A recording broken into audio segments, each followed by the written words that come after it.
Hello everyone, welcome to റോട്ടോഡോക്സ്. അങ്ങനെ നമ്മുടെ IPL 2025 പര്യവസാനിച്ചിരിക്കുകയാണ്. റോയൽ ചലഞ്ച് ബാംഗ്ലൂർ തങ്ങളുടെ ആദ്യ IPL കിരീടം നേടിയെടുത്ത ഒരു വർഷം കൂടിയായിരുന്നത്. പഞ്ചാബ് കിങ്സ് അവരുടെ ഒരു സ്വപ്ന കിരീടത്തിലേക്കുള്ള അവരുടെ യാത്രയും ഫൈനലിൽ പരാജയപ്പെട്ടു പോയി.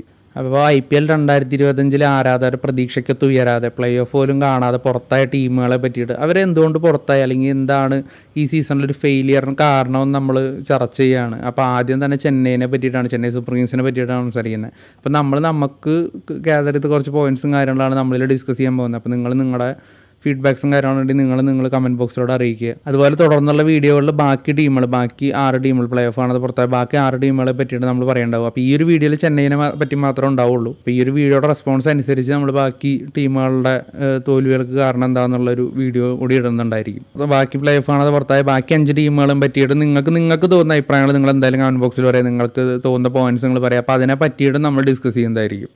എനിവേ, ഈ സീസണിൽ ഒരുപാട് പ്രതീക്ഷകളുമായിട്ട് വന്ന ഒരുപാട് ടീമുകളുണ്ട്. അവർക്കൊന്നും അവരുടെ ആരാധകരുടെ പ്രതീക്ഷയ്ക്കൊത്ത് ഉയരാൻ പറ്റിയിട്ടില്ല. അതിന് ആദ്യ സ്ഥാനത്തുള്ള ചെന്നൈ സൂപ്പർ കിങ്സ് തന്നെയാണ്. അവരുടെ എൻ്റയർ IPL ഹിസ്റ്ററിയിൽ ഏറ്റവും മോശം സീസണായിട്ടാണ് 2025 കടന്നു പോകുന്നത്. 10ാം സ്ഥാനത്താണ് ഈ സീസൺ ചെന്നൈ ഫിനിഷ് ചെയ്തത്. എന്തുകൊണ്ടായിരിക്കും ചെന്നൈ അവരുടെ ഏറ്റവും മോശം സീസണായിട്ട് 2025 മാറിയിട്ടുണ്ടാവുക? ഒരുപാട് കാരണങ്ങളുണ്ട്. ഓപ്ഷൻ തൊട്ട് കളിയിലെ ഗെയിം പ്ലാനിങ്, അല്ലെങ്കിൽ പ്ലെയേഴ്സിൻ്റെ കളിയോടുള്ള അപ്രോച്ച്, അങ്ങനെ നിരവധി കാരണങ്ങൾ ഈ സീസൺ എടുത്ത് പറയാനുണ്ട്.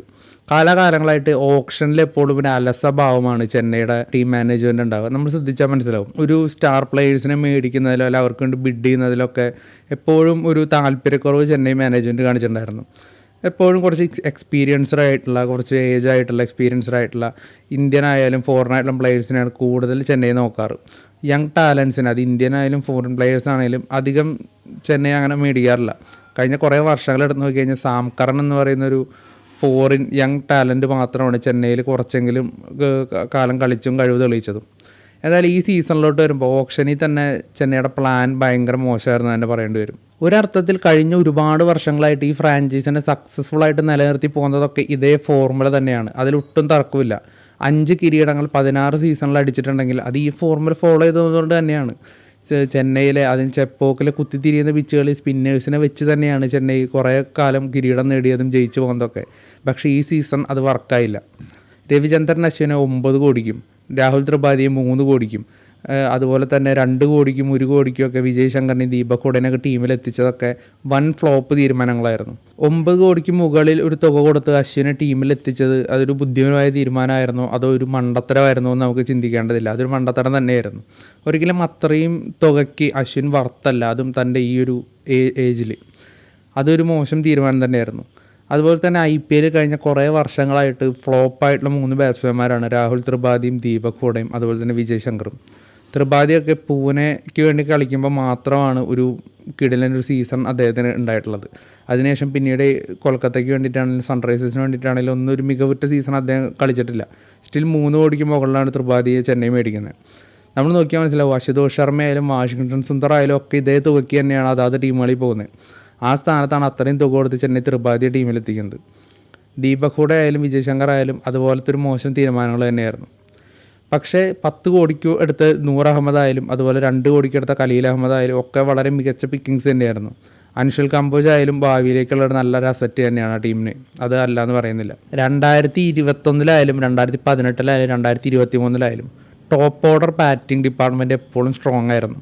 2018 കിരീടം നേടുമ്പോൾ വാട്സൺ ആയാലും റായിഡോ ആയാലും അവരുടെ പീക്ക് ഫോമിലാണ് ബാറ്റ് ചെയ്തത്. 2021 വരുമ്പോൾ ഋതുരാജ് ഗേക്വാദ്, റോബിൻ ഉത്തപ്പ, അതുപോലെ തന്നെ ഫാഫ് ഡുപ്ലസി, ഇവർ 3 പേരും അവരുടെ ഏറ്റവും ബെസ്റ്റ് വേർഷൻ തന്നെയാണ് പുറത്തെടുത്തത്. 2023 വരുമ്പോഴും ഋതുരാജ് ഗേക്വാദും കോൺവയും അതുപോലെ തന്നെ ശിവം ദൂബയും അമ്പാട്ടി റായിഡും റഹാനിയും ഒക്കെ ഒരു കിടലിൻ്റെ ഫോമിൽ തന്നെയാണ് ആ സീസണും ബാറ്റ് ചെയ്തത്. ആ ഒരു ടോപ്പ് ഓർഡറിൻ്റെ കൺസിസ്റ്റൻസി വളരെ വലുത് തന്നെയായിരുന്നു. ലോവർ ഓർഡറിലോട്ട് വരുമ്പോൾ ജഡേജയ്ക്കായാലും ധോണിക്കായാലും ഒന്നും കാര്യമായിട്ടുള്ള വർക്ക് ഒന്നും ആ സീസണിൽ ഉണ്ടായിട്ടില്ല.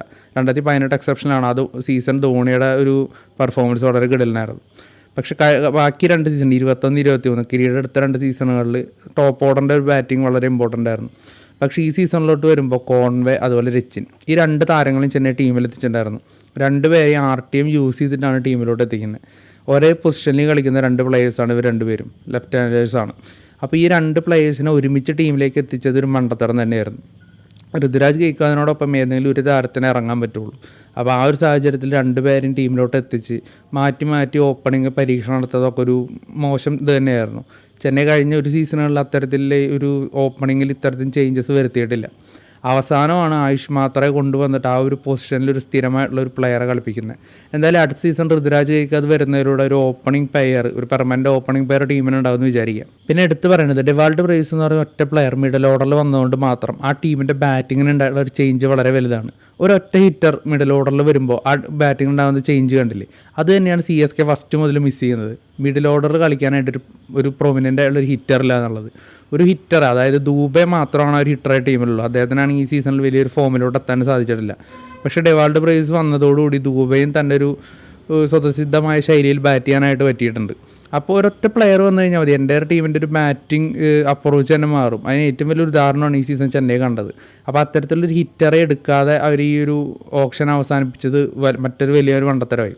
പിന്നെ പതിരാണയുടെ ഫോമില്ലായ്മ, അല്ലെങ്കിൽ സ്പിൻ പിച്ചുകളെ മാത്രം വിശ്വസിച്ച് ടീമിനെ ഇറക്കുന്ന അങ്ങനത്തെ ഒരുപാട് മണ്ടത്തരങ്ങൾ പറ്റിയിട്ടുണ്ട്. സാമുക്കാരനായാലും ഓവർട്ടനായാലും ഇവർക്കൊന്നും കാര്യമായിട്ടുള്ള ചാൻസസും കിട്ടിയിട്ടില്ല. ഒക്കെ മാറ്റി മാറ്റിയുള്ള പരീക്ഷണങ്ങളായിരുന്നു. ഒരു പെർമനൻറ്റ് 11 പോലും ഈ സീസണിൽ സെറ്റ് ചെയ്യാനായിട്ട് CSKക്ക് പറ്റിയിട്ടില്ല. അങ്ങനെ എല്ലാം കൊണ്ടും വളരെ ഒരു മോശം സീസൺ. ഷർദൂർ ഠാക്കൂർ കഴിഞ്ഞ 2 തവണ ചാമ്പ്യന്മാരായപ്പോഴും CSKക്ക് വേണ്ടി ഏറ്റവും കൂടുതൽ വിക്കറ്റ് എടുത്ത് ഷർദൂർ ഠാക്കൂറായിരുന്നു. ഒരു മികച്ച ബോളറൊന്നുമല്ല ഷർദൂർ ഠാക്കൂർ, ടോപ്പ് ബോളറാണെന്ന് നമുക്ക് പറയാൻ പറ്റില്ല.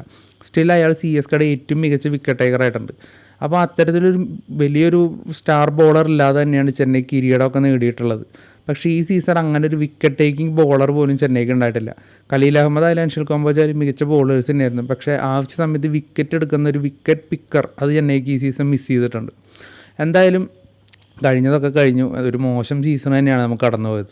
പക്ഷേ അടുത്ത സീസണിൽ തീർച്ചയായിട്ടും ചെന്നൈ തിരിച്ചു വരുമെന്ന് തന്നെയാണ് ഞാൻ 100% വിശ്വസിക്കുന്നത്. കാരണം ചെന്നൈയാണ് അത്, അവർ ഒരു സീസൺ മോശമായി കഴിഞ്ഞാൽ എന്തായാലും അടുത്ത സീസൺ തിരിച്ചു വന്നിരിക്കും.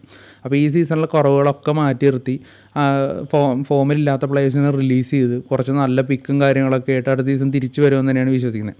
എന്തായാലും നിങ്ങളുടേതായിട്ടുള്ള അഭിപ്രായങ്ങളും കാര്യങ്ങളും എന്തുകൊണ്ടാണ് ഈ സീസൺ ഇങ്ങനെ ആയതെന്നൊക്കെ നിങ്ങൾ കമൻറ്റിലായിട്ട് പറയാൻ, നിങ്ങളുടെ ഫീഡ്ബാക്ക് അറിയിക്കുക. എന്തായാലും നമ്മൾ മറ്റൊരു വീഡിയോ ആയിട്ട് വരുന്നതായിരിക്കും. Thank you.